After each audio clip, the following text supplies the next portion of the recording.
I intentionally ruined my cousin and ex's wedding after catching them cheating, and it's brought me a lot of happiness. I once really looked up to my cousin. I thought he was a great guy, and we were close like brothers.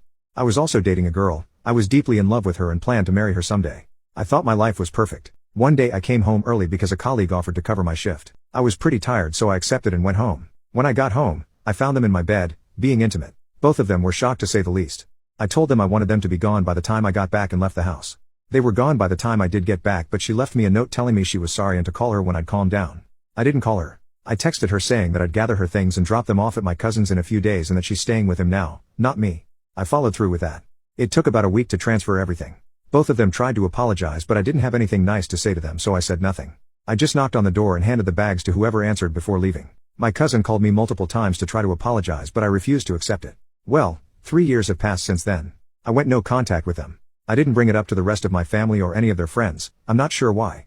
I just didn't. I got a call from a number I didn't recognize, so I answered. It was my cousin. He sounded really happy and was acting like he hadn't destroyed my life. He explained he and my ex were getting married and he wanted me to be his best man. I was so angry that he had the utter gall to act like nothing was wrong and lost my temper. I yelled at him and called him names before hanging up. He sent me a text telling me the offer still stood and if I didn't want to be his best man then he just simply wouldn't have one. A few days passed by and I had an idea. I texted him back and apologized. I sent a paragraph of bull crap saying I was still angry but this could be an opportunity for the three of us to heal and move past it. He was overjoyed and said he'd pay for everything and he'd help me pick out a suit if I wanted, which I accepted because I sure as hell wasn't going to spend any money on his stupid wedding if I could help it. The wedding day came. I had spent the week prior writing a speech, putting all the negative feelings that I bottled up over the years into words on paper. The wedding was pretty good. I'm sure one of them has some nice well-paying job or something because they must have spent a decent bit of money on this wedding from how nice it was. Our entire family was there, as well as decent chunk of my ex's family. Eventually the time for my speech came. I just remember feeling really nervous as it built up to it and my voice kept faltering when I was reading it out, but I didn't and still don't care, at least I got it out. I explained what these two horrible people had done to me. I called them the worst names I could think of and wished them the worst.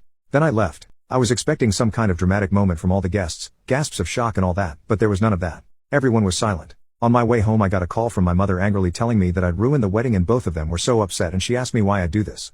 I told her that they deserved it for what they'd done to me and everything I'd said in the speech was true. She kept defending them so I called her some nasty words and hung up. Since then I've gotten several calls and texts from others in mine and my ex's family angry I ruined the wedding. I've also received a few texts from people who were there being supportive and telling me they were there if I needed to talk. I'm not sure if I feel better having done this, but it did bring me great catharsis when people were telling me the wedding was ruined. At least now they've felt at the very least a fraction of what they've made me feel. Just a little edit to address some common questions. As far as I'm aware, the rest of the family wasn't aware of her cheating on me. They likely knew we were dating at some point, then we weren't. I've learned from previous stuff that I can't rely on my family for any kind of support, so I've been in low contact with them since I moved out of my parents' house, which is why I didn't mention this to anyone in my family. A lot of people are also asking for the speech transcript. I wrote it in a Google Doc and read it out from my phone. The delivery was kinda lackluster. I sounded like I was going to cry and tripped over my words, but I managed to read it all out. It isn't verbatim what I said, but it's very close as I was reading from this as a general script. Hello everyone. I'm not very good at public speaking, so apologies in advance. It's an honor to be at this wedding, and an even greater honor to be the best man. I was shocked that I was even invited at all since the last time I'd spoken to the bride and groom was when I'd found them screwing in my own bed. Ex's name was my partner at the time, you see, but I don't think she got the memo that when you're dating someone you don't screw their cousin in your partner's own bed. And it wasn't like cousins didn't know we were dating either. Who knows how long this slimy pig was screwing her behind my back? Weeks? Months? For those unaware, X and I had been dating for 2 years. I loved her with all my heart, and was actually saving up to get a proposal ring. Maybe if X wasn't such a whore, cousin would be giving this speech instead and I wouldn't have been struggling with mental health for 3 years. Anyway, I've heard 50% of marriages end in divorce. I hope yours is a messy one. From the bottom of my heart, screw you both. You ruined my life, and I will never forgive either of you. Update 1 year later. Hey, some stuff has happened since the whole mess that was my cousin's wedding. My mum tried to talk to me, and said she saw the post I'd made. I pushed her away for a few days before finally speaking to her. I'm struggling to find words to describe how things worked out between us. The easiest way to explain it is that we agreed to disagree on whether what I'd done was right or wrong. I got a mix of messages from those who were present at the wedding, some supportive, some telling me off. I was struggling a lot. I've just gone back to simply functioning like I was before the wedding, after I came down from getting my own back. I don't at all regret what I did and I still feel satisfied that I got payback. I was making plans to take my own life about a month after the wedding. I hadn't told anyone for obvious reasons, but my mum, uncle and cousin, same cousin whose wedding I ruined, came to me and told me they'd pay for a private counselor since the mental health department of the NHS is under-equipped to say the least.